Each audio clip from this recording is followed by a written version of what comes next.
Hello everybody, welcome back to HardReset.Info channel. Today I'll show you how to easily use ambient mode on your CHiQ TV.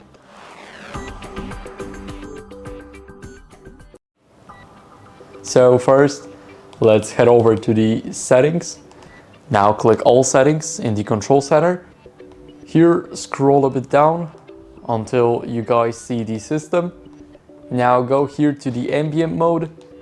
And here you can start the ambient mode. Here you can change the channels to Google Photos, Art Gallery, or Custom AI Art. Now here we have the weather, time, and personal photo data, and much more, including the slideshow speed at the bottom. Now here we can simply click Start Now, and it will look just like this. So basically every time the photos will be changed, you just gotta select them. Wait, let me check the art gallery. Here we have everything. So now all we have to do is just start now. And here we will have our ambient mode. So that'd be it.